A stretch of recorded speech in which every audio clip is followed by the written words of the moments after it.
am sure that most problems can be solved through ordinary communication. Just sit down and talk. If I don't like something or something bothers me, I will always say it and will not be silent, which cannot be said about my wife, who did not try to talk to me 20 years ago. This is why my marriage collapsed in one day at 9:30 that Thursday morning. I, Tony, was headed home to check if I'd forgotten my phone. It wasn't in my office, and I'd already searched the car. This was my last hope. I had a meeting scheduled with Dave McGregor that afternoon, and if it went well, the commission on that contract alone could be worth thousands. We were a local, competitive, and reliable option, practically guaranteed the business, unless I managed to upset the owner at the 11th hour. Dave had mentioned he needed to address some family issues first and instructed me to reach out to him on his private number to finalize the meeting details. Unfortunately, that number was only saved on my phone, so finding it was crucial. As I drove, I sang along to a Santana song playing through my car's media system from my USB playlist. Although the Zombies originally performed it, I favored Carlos's rendition. It felt smoother to me. Do you have faith in destiny? I didn't used to. I found humor in the joke. 3 conspiracy theorists walked into a bar. You can't tell me that was a coincidence. Was it chance that I was still humming the last verse when I attempted to open the front door, only to discover it was locked?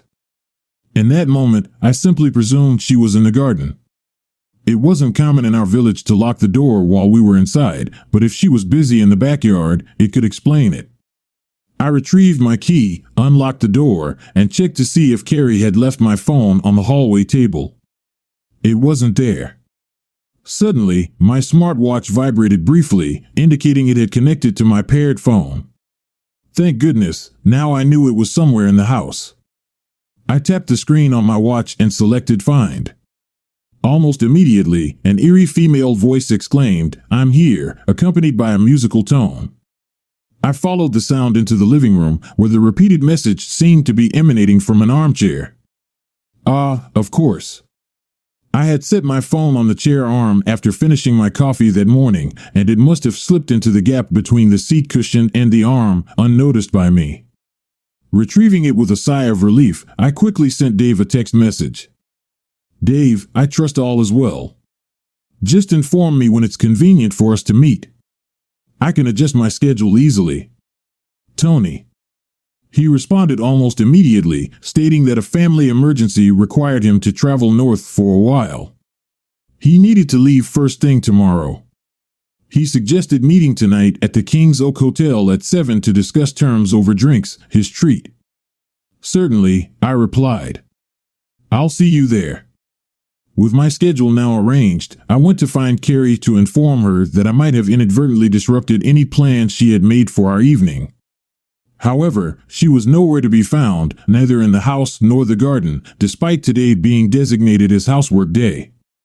As I entered the kitchen, I noticed the sheets on the line, indicating that she had already stripped our bed and washed the linen. Shrugging, I decided to call her phone. A fleeting realization crossed my mind. I hadn't seen her car parked on the street either. She gasped for breath as she finally picked up. "Hey, love, is everything okay?" she inquired, clearly concerned by my unexpected call. "Yeah, everything's fine," I assured her, explaining my change of plans. "You sound like you've been running. Where are you?" She chuckled. "Oh, how I adored that laugh. I was out in the garden hanging up the laundry when you called, and I'd left my phone in the kitchen. I had to rush inside to answer before it went to voicemail." Her explanation was so sincere, so believable, that I found myself glancing around the kitchen, half expecting to see her there with me. "Sorry to interrupt your chores," I muttered. "Anyway, I've got to run. Talk to you later." With that, I ended the call, and my mind went blank. I slumped into one of the kitchen chairs, attempting to reconcile her recent statement with what I knew to be the truth. Why lie? A sickening feeling washed over me as only one reason came to mind. But where was she exactly? We didn't have phone trackers then. It hit me, she admired my new company car, so we bought a smaller used version from the same dealer for her. Both cars were connected to the manufacturer's app on my phone, allowing me to check their status, control the AC, and most importantly, locate them. In less than a minute, I had the app open, revealing her car's location. It was parked on a partly residential street on the outskirts of town, roughly 10 minutes away by car. I needed to find out why. I programmed my car's sat-nav with the location and set off. How I managed to arrive in one piece is beyond me. I barely remember the journey, but thankfully there were no disasters. Her car was parked outside an apartment building across from some small shops.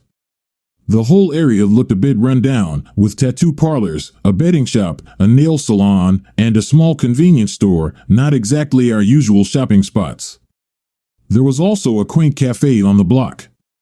After parking around the corner, I went inside, ordered a cup of tea from the charming teenager at the counter, and found a seat by the window with a clear view of her car. I had been there for just under 40 minutes and was enjoying a second cup when they emerged, a slender, still attractive woman with a man around our age, late 40s, a bit overweight and untidy. The woman was my wife, as I had feared, but who was he to her? Surely she wasn't involved with him. That notion was shattered when she let go of his hand and kissed him, a lover's kiss, dispelling any doubts. She undoubtedly had just cheated on me with him. After she had broken free, gotten into her car, and driven away, I glanced at my phone. The video had captured every moment. Standing up, I made my way to the cafe door, planning to trail him back to his building. However, he opted to cross the road toward the shops instead. Taking a moment's pause, I stepped outside just in time to witness him entering the small store. I followed suit, still clutching my phone. The cashier attended to a customer while my target browsed the chiller cabinets. Positioning myself by the magazine rack opposite the counter, I aimed my phone's camera at him, recording video all the while, pretending to be engrossed in a phone call. As he approached the counter, I kept track of him, seemingly browsing the magazines on the rack.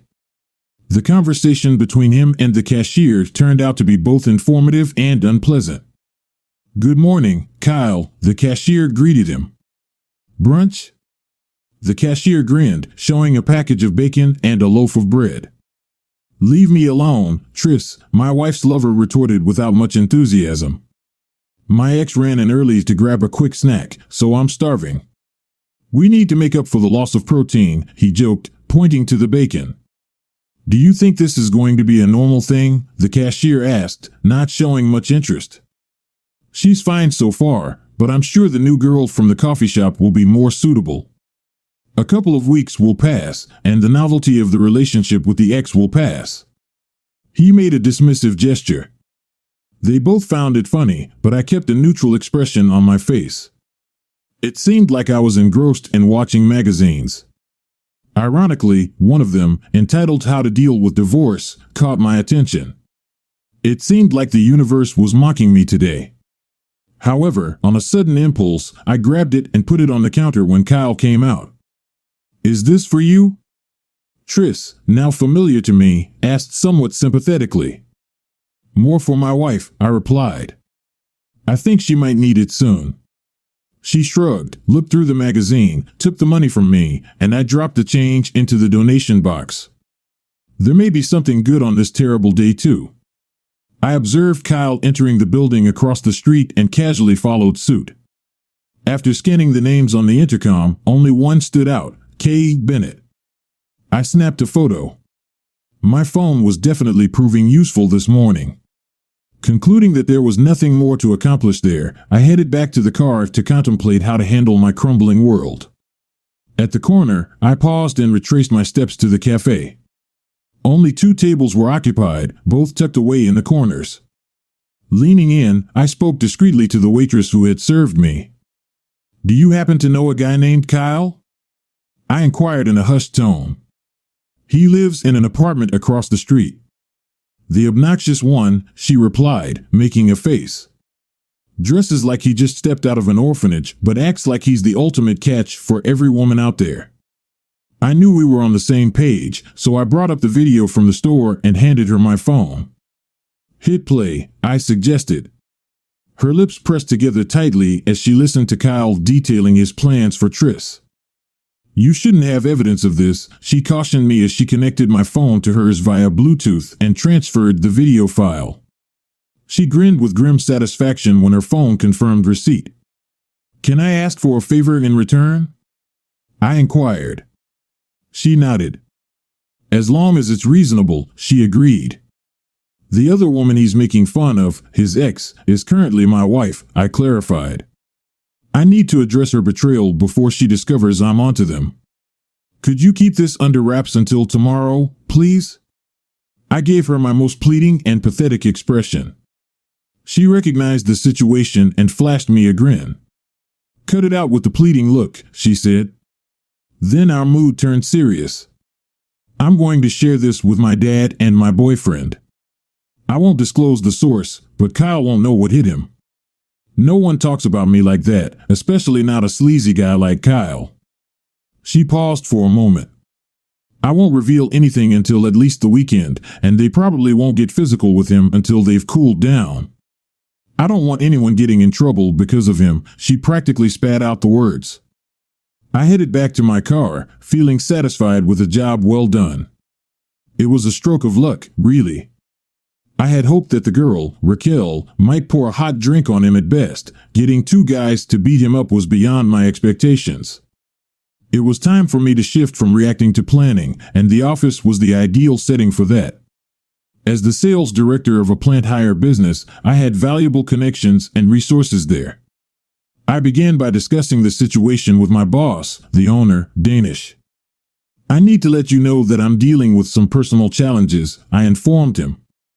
"I'll do my best to keep it separate from work, but I may not be operating at full capacity." "What about the McGregor deal?" he inquired, knowing its significance for the business. "Dave and I are both tangled up in family issues," I confessed with a tinge of regret. "We're meeting tonight, and I believe he's ready to finalize the agreement." Danish was understandably pleased. McGregor's growing construction business presented a significant opportunity for us. "I don't want the commission, boss," I said through clenched teeth. "Carrie has been unfaithful to me. I'm not sure for how long, but once is more than enough. The bottom line is," I continued with determination, "she won't see a dime of any commissions I earn from now on, including McGregor's."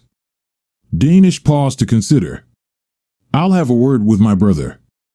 You know he has a creative approach to accounting, and as long as we ensure the tax obligations are met, it's within our discretion how and when we compensate you." Sanjeev, his brother, also served as our finance director. Returning to my office, I felt content that the matter had been settled. Upon reflecting on my finances, oddly enough, I found myself disinclined to do anything further. Attempting to manipulate funds would only reflect poorly on me in the event of separating our lives. If Carrie chose to engage in games, I would play along. If she acknowledged the consequences of her actions with Kyle, I would be reasonable. Not overly generous, mind you, but reasonably so. Well, somewhat reasonable at least. I would endeavor to appear as such. Despite my lack of appetite, I asked Claire, our sales admin, to pick up a sandwich for me when she went to the local takeaway for her lunch. I usually enjoy the food from there. To this day, I still don't know what I ate during that lunchtime. While she was away, I found myself cyberstalking Kyle Bennett, scrolling through his Facebook page. "Is he a friend of yours?" Claire asked cheerfully as she glanced over my shoulder at the images of Kyle in various states of drunkenness with his friends. I clicked on his relationship status, which read "It's complicated," and pointed to the screen. "I'm almost certain that Carrie is one of his complications," I admitted. "If you ever notice that I'm not pulling my weight in the office, that's probably why. But you have to let me know. She might have messed up my personal life, but I'd appreciate your help in preventing her from sabotaging my career too." Claire was taken aback. She had met Carrie a few times and had liked her. I was confident that Danish wouldn't object to me seeking advice from our legal consultant regarding finding a solicitor to assist me through what seemed inevitable. He suggested MMC family law. I called and scheduled an appointment with James Murray, the second M, for the following Monday. Following the receptionist's suggestion, I started compiling a spreadsheet of our joint assets. Later, while being offered a comforting cup of coffee by a caring and understanding Claire, I transferred the photo and video files from my phone to my laptop, ensuring not to modify the originals. While not necessary for the divorce proceedings, I intended to keep evidence of infidelity as a potential bargaining chip or retaliation if Carrie became greedy. With some pride, I managed to edit out unnecessary parts of the video, resulting in a folder on my phone containing several photos and concise video clips that I planned to share with my partner that evening. If she dared to insult my ego, I vowed to myself that I would distribute the entire series across every social media platform available. Finally, I composed myself and revisited the documents I had prepared earlier for my meeting with Dave McGregor. Danish and Sanjeev were satisfied with the figures and had even authorized me to make minor concessions if Dave adopted a tough stance. As I left the office, I knew I had to maintain my professional demeanor and stay sharp. Overall, tonight was bound to be a turbulent ride, regardless of how it unfolded. For the remainder of the afternoon, I reflected on my marriage. Had there been any signs of dissatisfaction from Carrie? I didn't believe so. Although I had advanced within the firm over the years, it was a family-owned business, and as long as the work was completed efficiently, we all maintained reasonable working hours. Carrie couldn't argue that she was neglected due to my work commitments. How long had she been in a relationship with Kyle? When he mentioned she was his ex, I assumed he meant from our single days.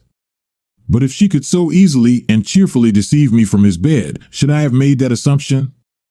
Maybe they got together and broke up while we were married. Perhaps there were others too. The implications of this made me almost sick to my stomach, wondering if our children were even biologically mine. The next 25 minutes were spent online, searching for and ordering DNA testing swabs from a reputable service for 2 parents and 2 children. I opted for the premium service certified for legal use, despite its hefty price tag of over £500. Damn her. Why couldn't she control herself? After I regained some strength, another concern dawned on me. Even as the children grew more independent before they departed for university, we tended to stay home. She didn't go out clubbing with her friends. Sure, they would catch up occasionally, typically once a month or so at each other's homes. They had been at ours. When was that? It must have been sometime last year. Then it hit me. If 4 women were taking turns hosting a girls' night in, I should see them 3 times a year, not just once. Damn. Were they all involved and covering for each other, or was it solely Carrie engaging in such behavior while the others provided her with an alibi out of loyalty? I drafted an email to the husbands of her friends. Hello everyone, I've recently discovered that my wife has been unfaithful. I suspect she's been using some of the evenings when she was supposed to be with your wives to meet other men. If my suspicions are correct, then either your wives were aiding her and concealing her infidelity or they were doing the same. Just to clarify, I have no evidence against anyone except Carrie. However, if the 4 of them are regularly having girls' nights in every month, then I should surely be seeing them at my home much more frequently than I have. I've drawn my own conclusions, but how you choose to handle your own spouse is your decision. I regret having to involve you in this, but if they're all covering for each other, you deserve to know. Tony. I composed a message to the 3 men I had met and liked, then saved it in my email drafts folder. Thinking about the number of men led me to another unpleasant realization. Even if Kyle was the only one, his remarks and description of Raquel as a womanizer did not convince me of his concern for his health. I needed to get tested for STDs. Let's go back to the internet. Thank God there is a National Health Service. One of her partners, age 24, offered a covert health monitoring kit that would be delivered within 2 days, completely free of charge. I ordered one, just one. As far as I knew, Carrie could handle her own problems. As I sat pondering my future, I began to truly grasp the true cost of dishonesty. From that moment on, I doubted I could believe anything my wife had told me. Well, there went 25 years of my life down the drain. I settled in, making an effort to regain my focus on the meeting, and largely succeeded. By 6:45, I rose, grabbed my briefcase, and headed to the King's Oak Hotel. Dave McGregor greeted me at reception 5 minutes before our agreed time and guided me to a table in the bar. The half-empty pint hinted that he'd been waiting for a while, observing my arrival in the car park. I needed some solitude to gather my thoughts, he explained, noticing my curiosity. I didn't pry. What would you like to drink? He inquired. I was about to decline, but he preempted me with a gesture. I understand, he cut in. It's customary for you seeking my business to ply me with drinks and meals, even more so if you believe it will sway the deal. And if that's the sort of person you think I am, he smiled somewhat tiredly, you didn't play games with me. You presented your service options and prices up front. That's how I conduct business, and I appreciate it, especially now. Thank you, Dave. In that case, I'll have a whiskey. A blend will do with 1 ice cube, thanks again. He motioned to a waiter and ordered 2 Glenfiddichs on the rocks, just 1 cube. The waiter acknowledged and went to fetch it. I glanced at Dave with curiosity. You seem as weary as I feel, he remarked. Let's get through the business first, then we can commiserate, he chuckled wryly and observed as I pulled out the paperwork from my briefcase. I handed over the latest agreement we had finalized in his office the previous week, equipment maintenance, operator availability, fuel price adjustments, the works. He skimmed through it. You are aware this needs to go through the lawyers? Absolutely. Trust but verify, I responded. I'd have been surprised if you didn't insist on it. Did Danish leave any room for negotiation? He inquired. A little, I confessed. Here's the deal, he proposed. We accept this as is, with the understanding that we're mature enough to honor the spirit of the agreement rather than enriching lawyers by quibbling over technicalities. I agreed, emphasizing that our priority would be adhering to legal requirements. We were not willing to risk facing legal consequences for overlooking health and safety regulations. He shared our concern, and we resolved the matter informally with a handshake. All right, Tony, he said, relaxing in his seat. You seem pretty down. Anything bothering you? Need someone to talk to? I shook my head. Earlier today, I caught my wife in a lie. When I confronted her, I saw her leaving another man's apartment. I overheard him boasting about a quick encounter with his ex, I confessed, my voice wavering. Her deception was so effortless that now I question everything she's ever told me, I admitted, lifting my gaze from my drink. 25 years of hollow words, I added, taking a sip of my scotch. Damn, he cursed sympathetically. That must have been painful, he acknowledged, reaching for his glass and leaning back. I have to fly to Inverness tomorrow morning, he continued, taking a sip of his own drink. My mother passed away last year, and my father relocated to live with my sister. A friend informed me that she appears to be manipulating his grief to persuade him to alter his will in her favor almost entirely, he confided, sounding more sorrowful than angry. It's not about the money, he murmured to himself. I'll be fine either way, but, he looked at me, seeking understanding, she's my younger sister. I looked out for her when we were growing up. Doesn't that count for anything? He didn't anticipate a response from me, knowing I was grappling with the same dilemma. She was my spouse. I stood by her side and helped raise our 2 children. Didn't that hold any significance? I ordered the same drinks for both of us again, but Dave insisted on covering the cost. By 7:45, we were finished. We had settled our agreement and sealed it with a handshake. Dave was preparing to fly to Scotland to attend to his sister, and I had run out of excuses to avoid confronting my wife. Carrie must have heard me arrive and could tell from my expression as I entered that I wasn't in the best mood. If I didn't know any better, I might have believed her concern was genuine. What's wrong, love? She asked. I shook my head. It was too complex to explain in the hallway. I gestured towards the kitchen. Make me a coffee, and I'll fill you in on my day. As she prepared 2 cups of coffee, I retrieved my phone and briefcase and placed them on the kitchen table. On the drive home, I had mentally rehearsed what I wanted to say to her countless times. However, each rehearsal seemed to diverge from the last. The weight of hurt, doubt, and the erosion of assumptions made it feel almost trivial to merely articulate them. Yet, it was imperative to address them now. I couldn't feign ignorance or postpone any longer.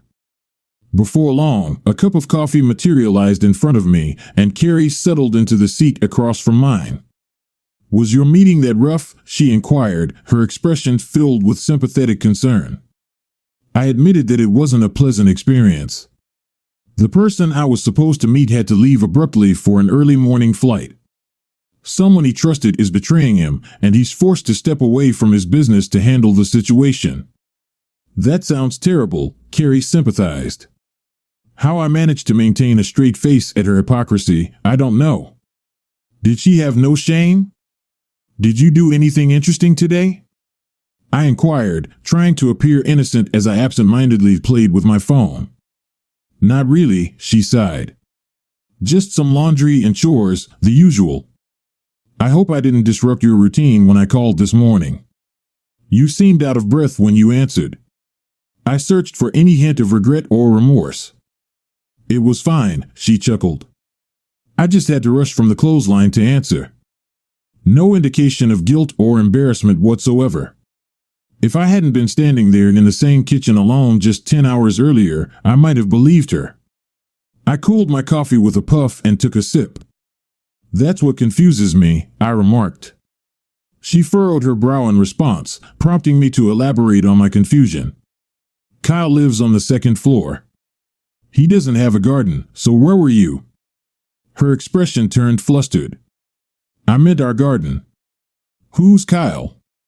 Are they even mine?" I blurted out, my thoughts scattered.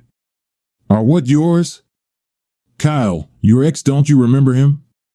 "Tony, we've been married for over 25 years.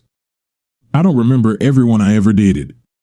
"I certainly don't recall anyone named Kyle," she sounded less sure now. "Maybe you dated him after we were married. You both worked for the same company, and it's on his social media around the time you got pregnant with Amy." She looked offended. "I never dated anyone after we were married. So just sleeping with them doesn't count?" I asked for clarification, earning nothing more than an offended glare. I tapped my phone and showed it to her. "Your car was parked this morning 5 miles away while you were doing housework." She began to speak as I swiped the screen. "You're bidding Kyle a warm farewell." She gazed at the image, seemingly attempting to craft a plausible explanation. "You can understand my confusion," I clarified. "You claim to be out of breath because you hurried to the kitchen to answer your phone. Yet, at that precise moment, I was right there. I gestured to the floor by the window overlooking the garden, making the call." I tilted my head and met her gaze. "Which made me question where you really were and why you were blatantly lying." I chose video clip number 1. Luckily, Kyle provided some assistance. I tapped the play icon, and his voice, though tinny, was unmistakable, filling the kitchen. My ex showed up early for a quick rendezvous, so now I'm bloody starving. I needed to know. Call me pathetic if you want. Does he have a strong build like a horse? Please confirm that this is the case, or tell me he's a machine that can last an hour. Tell me he has a tongue the length of a giraffe's and can even lick his own eyebrows. Please, Carrie, at least give me a decent explanation for why you betrayed me so much." She was silent. Tears welled up in her eyes. I wasn't sure who she was crying about. I could hardly believe it was because of me. I wasn't going to miss this chance. Was it love, Carrie? Were you torn between two men who loved you? I waited for her answer, but she seemed numb. Let's hear what Kyle has to say. I selected video number 2 and clicked play. The Kyle and Trish show aired the next episode. "Do you think this will become a thing?" Trish asked through the speaker of my phone.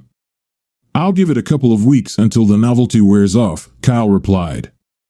I had included the obscene gesture and raucous laughter in the clip for obvious reasons, so I turned to my current wife. Back to my original question, are they mine? She was taken aback, confused.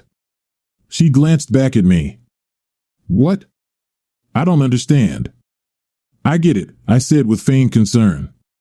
Out of sight, out of mind. Like me when you were with Kyle. Allow me to remind you. Are Amy and Brian your children? She recoiled, evidently horrified. How could you even ask? She choked out. Because today, while you chuckled recounting your presence in our kitchen, you were actually in bed with a man you claimed not to know. In my mind, he was likely engaged with you even as we conversed, I observed to gauge her comprehension. Given the effortless manner in which I now perceive your deceit, I must reevaluate everything you've ever conveyed to me. I would never deceive, she started. I gestured for her to stop. No need to fret. I've arranged for court-approved paternity test kits for you, me, and the children. By this time next week, we'll have certainty. She dashed to the downstairs bathroom, and I heard the sound of her retching. Now she understands my anguish. As I finished my coffee, I opened my draft email, contemplating the ramifications of sending it. After a few minutes, Carrie returned, looking pale and drained. I hadn't finished. You also lied about the girls' night out, I lamented. God, I feel so foolish. While I assumed you were at home discussing your husband's flaws, you were actually out engaging in promiscuous behavior and covering for each other. I'm not proud of what I did to confirm it. This part was a bluff, but I didn't want to bear the burden of needlessly destroying marriages. She sat silently, staring at me. Were you all involved? I shouted loudly. She jumped, startled. Just me and Jamie, she muttered. The others thought we were being foolish, but they agreed to cover for us. I made small changes to my original email and clicked send. Carrie sat hunched over with her head in her hands, oblivious to my actions. You still haven't answered my question, I reminded her. Kyle. Was he worth it? Was he that great? Why does it matter? She asked in a lifeless voice. Why does it even matter? I need to understand what made you risk our marriage and cast a shadow over every milestone in our children's lives, every Christmas, every birthday, every wedding, every grandson.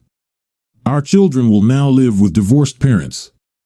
I just want to believe that there was a good reason for it. She began to cry, her head shaking. No, it wasn't like that at all. I was just trying to be someone I'm not. Kyle was simply there. What about Jim's husband? I inquired. How will he react? And the other men? I pressed on. How will they feel knowing their wives were knowingly covering for two friends who were out indulging in promiscuity? How secure will those men feel? She continued to shake her head, tears streaming down her face.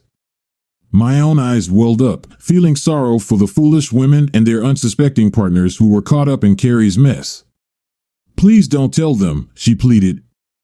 I can't stay silent, not like your friends did to me. They betrayed me for you, and now I'm returning the favor. But suddenly you have a conscience. Their feelings matter now? You've been deceiving me for years without a second thought. My anger was palpable now.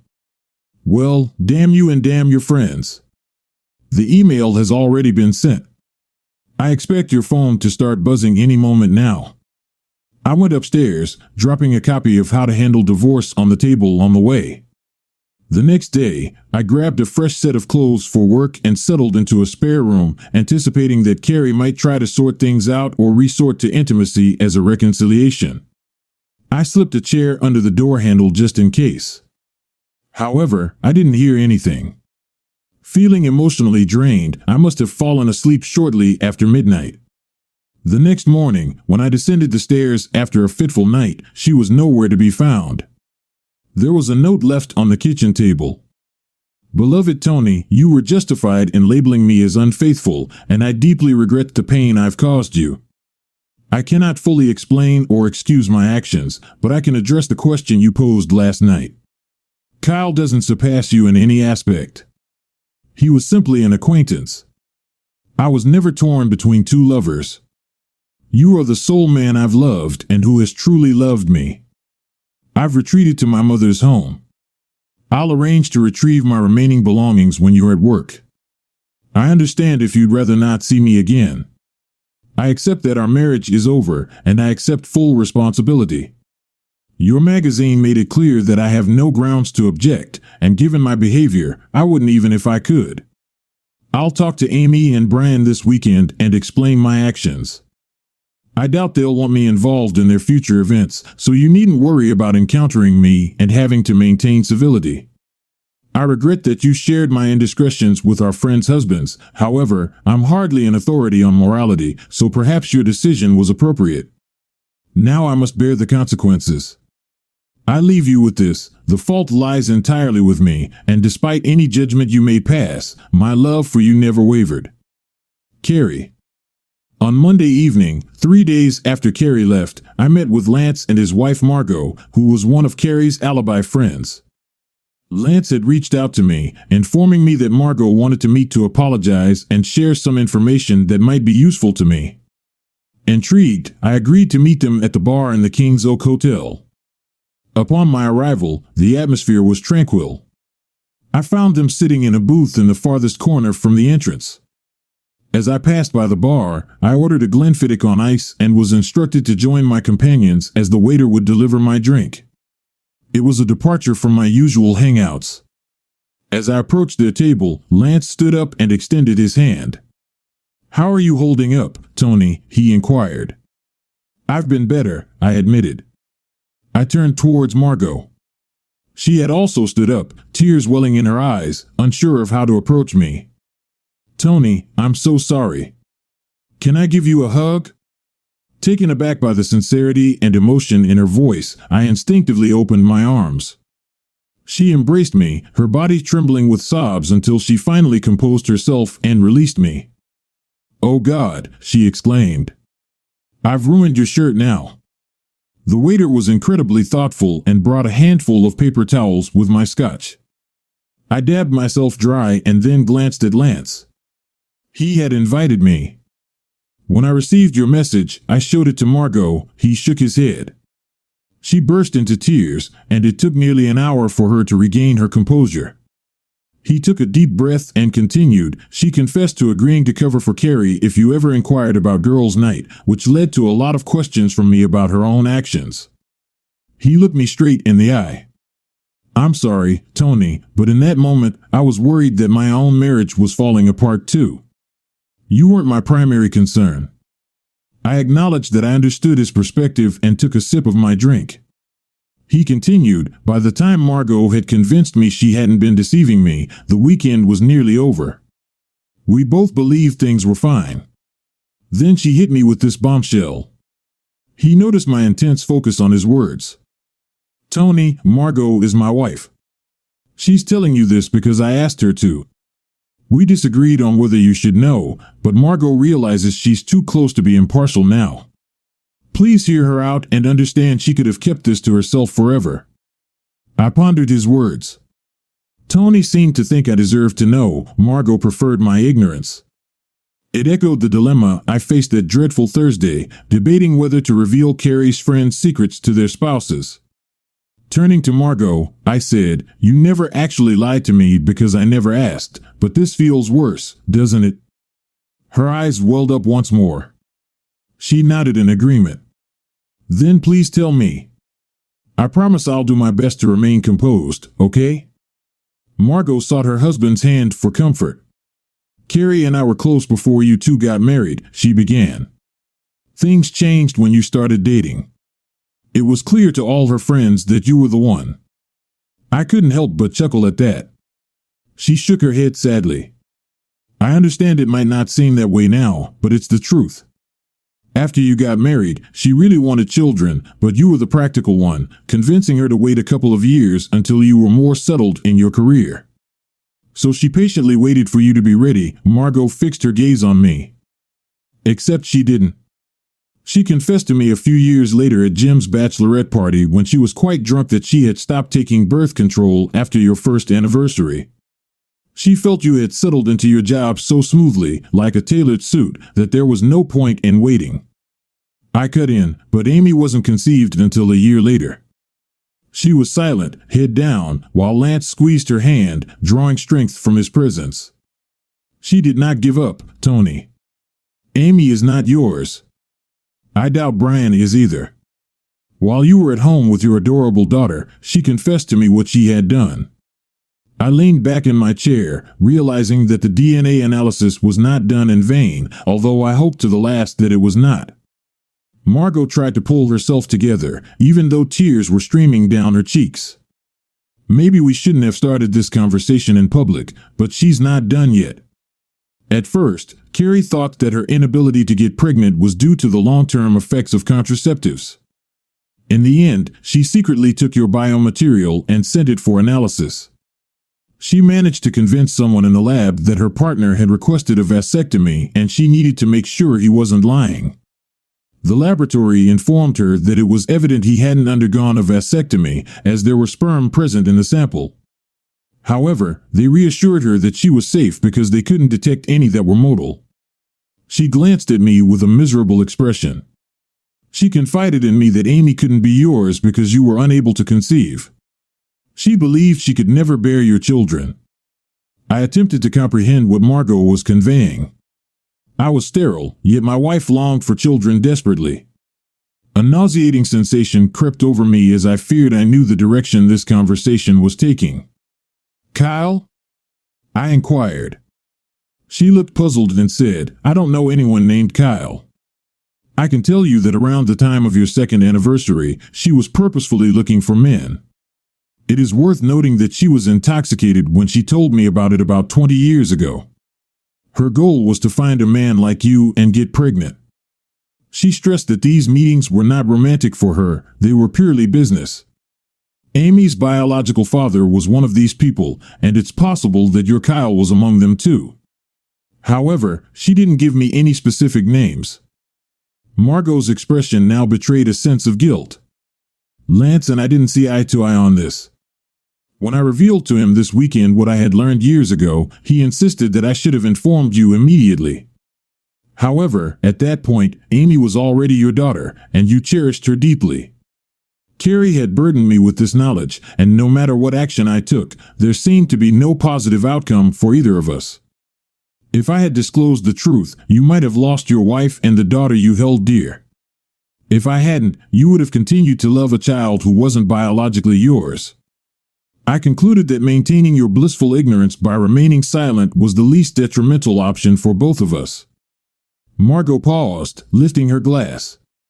When Carrie disclosed her second pregnancy, I was taken aback. Once was challenging enough, but twice. She swirled her drink contemplatively.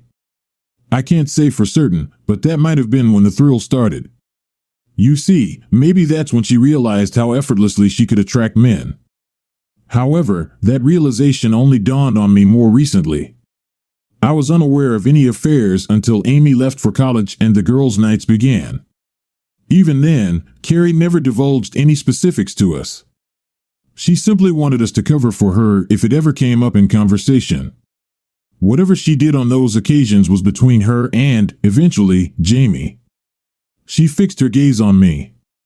Tony, I'm deeply sorry. I had the opportunity to speak up, but once I chose to remain silent, I felt trapped. I was afraid that everything would collapse if you discovered the truth.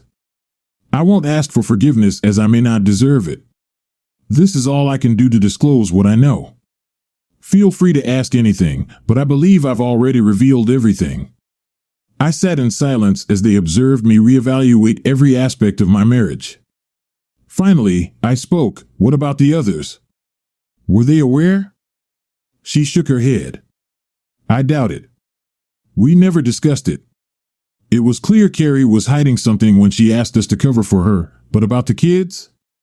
I don't think so. Margot paused, reflecting. I was unwell and still on medication at the party, so I abstained from drinking. I regret ever attending. Her sincerity was evident in her tone. She continued, the others, including Carrie, were completely intoxicated by then. Even if they overheard our conversation, I doubt they'd recall anything the next morning. She gazed earnestly at me. I don't think Carrie even remembers telling me. We conversed further, but Margot had little else to offer. I accepted her apologies. Naturally, why? Because Carrie was her friend, not mine. Because she was right, by the time she learned about Amy's paternity, I had already formed a bond with my daughter. Because when Carrie became pregnant again, Margot was already complicit in her silence. I struggled more to forgive her for agreeing to provide Carrie with an alibi. Margot sat quietly as I expressed my feelings about that. Lance stepped in. Margot won't defend herself. She's willing to accept any blame you place on her. He gently squeezed her hand. They were evidently an affectionate couple, just like I had thought my wife and I were. He continued explaining that Margot felt guilty for keeping silent about Carrie's past actions all those years ago. However, Margot was never actively involved in any wrongdoing. While she did agree to cover for Carrie when questioned last Thursday about Carrie's presence at their girls' nights, Margot admitted the truth, unaware that it had already been disclosed to him. We parted ways, if not as close friends, at least on amicable terms. I couldn't blame Margot for wanting to distance herself from the turmoil of my marriage. Over the following weeks, I felt numb. Claire was incredibly supportive, ensuring I ate lunch, managing my workload, and even inviting me to dinner with her and her partner Gail on several occasions. An email from SH24 confirmed I was free from any STIs, which brought relief, but I couldn't muster any gratitude toward my wife for sparing me that humiliation. It shouldn't have been a concern in the first place. In the end, the DNA test results confirmed Margot's account, as I had anticipated. Although it kept me up at night, I felt compelled to share the results with both kids so they could understand the reason for the test. Ignoring the situation was not an option. So what were the findings? Amy and Brian shared a mother but had different fathers, neither of whom was biologically related to me. Carrie chose not to provide her sample, likely foreseeing the inevitable outcome. At 22, Amy was the older of the two. It was a harsh revelation that my wife had been unfaithful throughout our marriage. Admittedly, my bond with the children became strained for a period. We treaded cautiously around each other, me fearing rejection as not their biological father, and them fearing blame for their mother's infidelity. A month following that dreadful Thursday, they returned home from their respective universities, and we engaged in a lengthy conversation to clear the air and come to an understanding. It proved challenging for all three of us. Amy, being a woman, could empathize with her mother's desire to have a child, although she recoiled at the method Carrie had chosen for conception. Brian, the impartial one, found himself conflicted as well. His mother's actions offended him deeply, yet without them, neither he nor his sister would exist. He grappled with reconciling his emotions regarding this matter. Despite the biological circumstances, they are my children. I raised them, and I cherish them both deeply, almost as much as I despise their mother. 11 months have passed since then. The divorce process was conducted with almost clinical precision. We split our assets, but I managed to keep most of the funds because she didn't mind. I'm not sure if the kids will communicate with Carrie. They've learned not to mention her name in my presence. I also severed all ties with her family, which is a pity because I used to get along well with her mother. Jamie's husband tried to reconcile, but even after therapy, he could not perceive his wife as the person he married. The divorce was more complicated, but now it's over. Allison, like Margot, managed to convince her husband that she was trying to reason with Carrie and Jamie but decided not to interfere further in this matter. She insisted that although she had never volunteered about Carrie and Jamie's actions, she would have told the truth if asked.